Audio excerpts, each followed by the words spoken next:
Assalamualaikum warahmatullahi wabarakatuh. Eh, Sekarang kita balik lagi di materi untuk aplikasi komputer ya. Tema yang akan kita atau topik yang akan kita bahas kali ini adalah analisis struktur rangka. Nah, ini adalah contoh dari struktur rangka batang itu sendiri.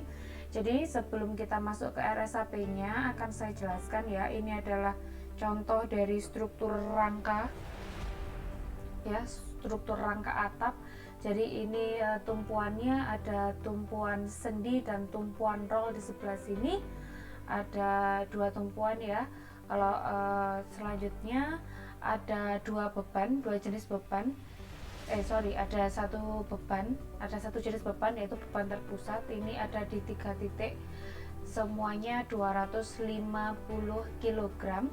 Bentang dari struktur rangka atap ini yaitu 9 meter, lalu tingginya sendiri dari titik A ke titik B adalah 3 meter. Nah, pada analisis struktur rangka atap ini apa saja sih yang akan kita lihat atau yang akan kita cari? Yang pertama ada besarnya gaya maksimum aksial tarik dan tekan, lalu ada reaksi perletakannya, ada gambar bidang normal, dan ada lendutan maksimum rangka juga. Nah, oke, kita akan langsung masuk saja pada ini ya, pada RSAP-nya. Nah, kalau kemarin kita kan mainnya ada di frame 2D design untuk portal maupun untuk balok menaruh. Sekarang kita pakai yang new, kita coba pakai yang truss 2D design. Oke, kita klik aja. Kita tunggu sebentar ya. Oke, sekarang kita sudah masuk. Kita kan akan membuat struktur rangka batang. Nah, kita akan buat dulu karena di sini bisa kita lihat ya. Untuk dimensinya apa? Kalau kemarin kan dimensinya kita pakai EI ya. EI 1, EI 2, EI 1,5 EI dan lain-lain. Tapi kalau pada rangka batang ini yang akan berpengaruh adalah luasannya atau nilai A-nya ya, karena rangka batang di sini yang kita gunakan materialnya adalah baja. Jadi kalau untuk rangka batang dengan portal itu akan berbeda perlakuannya karena dimensinya juga berbeda. Apabila pada portal ya, kemarin kalau kita belajar pada portal, dia dimensinya kan besar-besar ya, ada balok, ada kolom, lalu ada yang menggunakan kolom bulat atau yang menggunakan diameter, nah semacam itu. Tapi kalau pada rangka batang ini karena kita materialnya menggunakan baja, maka dimensinya juga akan berbeda. Kita tidak lagi menggunakan inersia atau I-nya, tapi kita menggunakan nilai A-nya. Anak Anda juga bisa mempelajari ini di mata kuliah struktur baja juga ya sebenarnya. Jadi di struktur baja itu ada yang namanya sekarang perencanaan desain baja menggunakan LRFD dan lain-lain. Nah, itu kan ada nilai A-nya, ada nilai R-nya. Nah, itu yang kita gunakan di sini. Jadi nanti kalau pada untuk yang rangka batang kita coba masukkan ya, jangan lupa ini kalau kemarin kita main-mainnya ada di ini, di EI ini. Sekarang di section ini ada titik-titik 3, kita klik saja. Nah, ini kita masuk yang AX, Y, Z, bisa di sini atau bisa di sini ya. Itu bebas saja. Nah, karena kita akan menggunakan nilai A-nya, jadi yang berpengaruh pada baja itu tidak lagi inersianya. Kalau misalkan baja itu kan biasanya tipis ya, kecil-kecil. Nah, itu maka nilai A-nya atau luasannya yang kita gunakan. Oke, sekarang kita coba saja, kita langsung aja ya labelnya kita ganti tidak lagi EI ya, bukan lagi EI seperti ini, tapi kita ganti dengan EA. Nah, nanti nilai yang dimasukkan yang mana? Nilai yang dimasukkan adalah nilai AX-nya. Ini kita masukkan satu saja. Oke, kita add seperti ini. Kalau sudah di add nanti akan masuk ya di sectionnya. Lalu kita close, kita lihat, kita cek di sini sudah ada ya. Otomatis dia akan masuk untuk EA-nya. Sekarang kita coba lihat nih. Oke, bentangnya adalah 9 meter. Lalu di sini 3 meter. Oke. Kalau begitu, kita coba bikin dulu ya. Saya drag. Jadi kita sudah mulai main-main menggunakan mouse di sini. Jadi kita cari titik 00-nya dulu. Ini bebas ya, kita mau bikinnya dari mana saja. Oke. Kita bikin ya ke atas. Ke atasnya kan 3 meter. Oke, di sini. Lalu dari sini kan kita nyari yang 9. Nah, kita klik aja di sini, lalu kita akhiri di sini, kita close. Nah, kalau sudah gini berarti bentuknya dari rangka batang kita sudah keluar nih. Oke, sekarang kita coba cek lagi. Nah, ini setelah itu dibagi berapa? 1, 2, 3. Berarti ini masing-masing dibagi jadi 3. Yang atas juga masing-masing akan kita bagi menjadi 3. Nah, caranya seperti apa? Menu editnya jangan lupa kita keluarkan ya. Jadi menu edit itu yang ini, kita klik aja, kita keluarkan, ada di sini. Nah, setelah itu karena kita mau bagi yang batang ini, batang 3 dan batang 2 akan kita bagi masing-masing jadi 3. Nah, kita masukkan yang ini, division. Jadi di menu edit tadi kita cari yang menu division, kita klik into end parts ya, into end parts. Ini kita ketik 3 karena kita mintanya 3 untuk sectionnya. Oke, ini ada generate nodes without bar or edge division.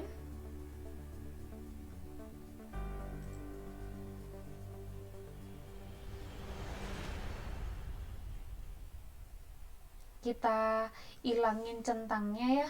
Kita klik di sini, diklik. Nah, ini juga akan kita klik di sini. Nanti dia akan jadi 3 bagian. Nah, ini kalau kita lihat di sini yang pada batang 2 dan batang 3, kenapa kok bisa jadi 3 bagian seperti ini? Karena tadi pas waktu kita mengklik divisionnya itu end parts, tadi kan kita bagi jadi 3 nih, dan centangnya kita ilangin. Ini generate nodes without bar or edge division. Berarti ketika kita hilangkan centangnya, maka dia akan otomatis terbagi menjadi 3 dan terbagi menjadi 3 bagian batang. Jadi nggak cuma titik-titiknya aja yang hilang. Nah, kalau misal nggak cuma titik-titiknya aja yang dibagi. Kalau misalkan kita tetap centang di sini, kan terbagi itu hanya titiknya saja. Contohnya ya, misalnya seperti ini. Oke.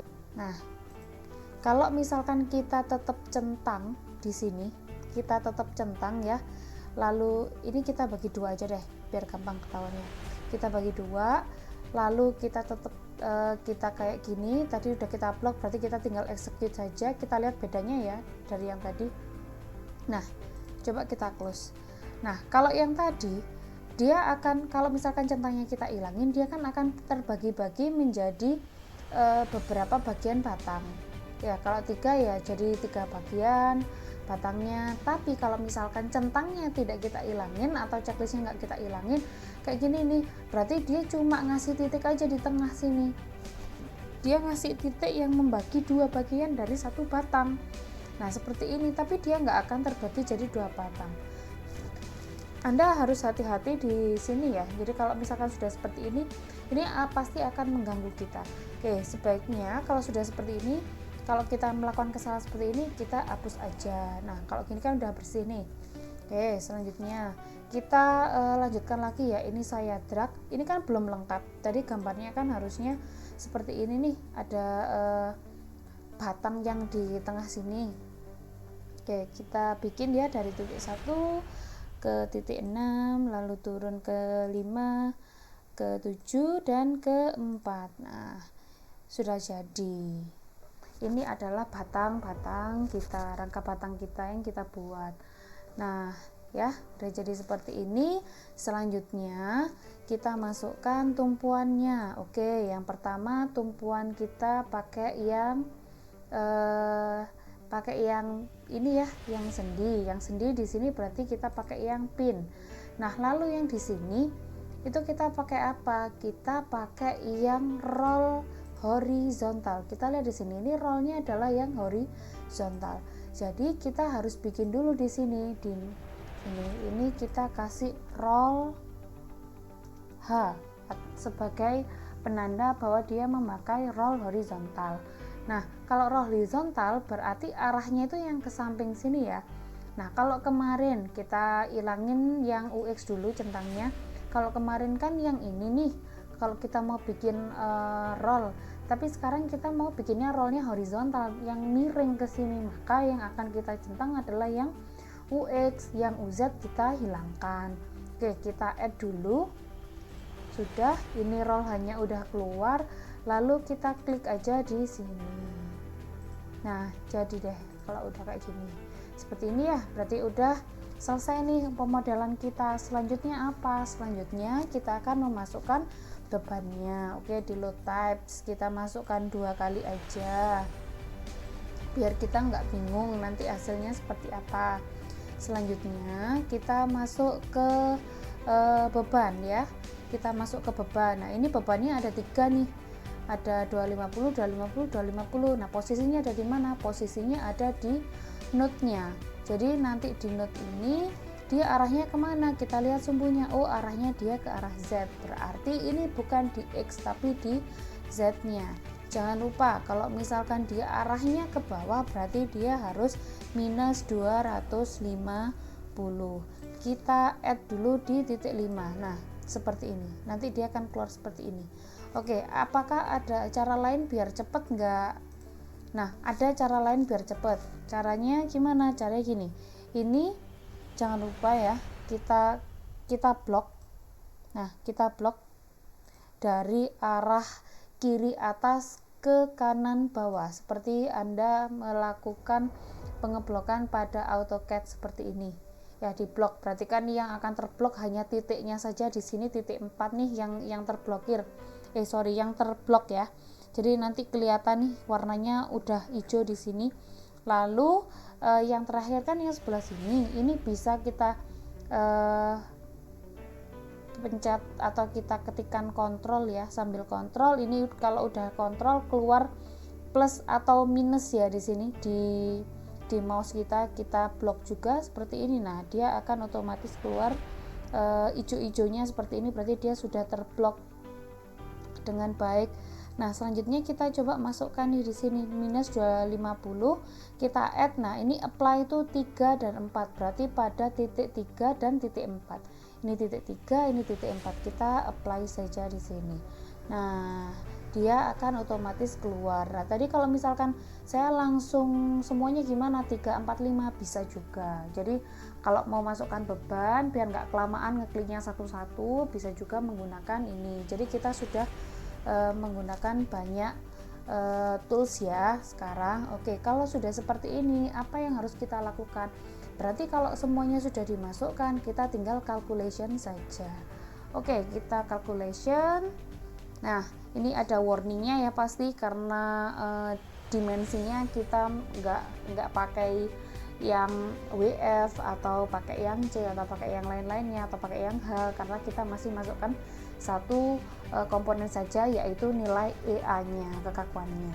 Oke, nggak apa-apa, ada warningnya, yang penting errornya 0. Kita close ya. Kalau ini udah keluar semua, kita matiin dulu nih biar gampang untuk melihat hasilnya. Oke, sekarang kita masuk ke diagram for bars. Nah, di sini yang akan nyala adalah nilai fx-nya saja ya.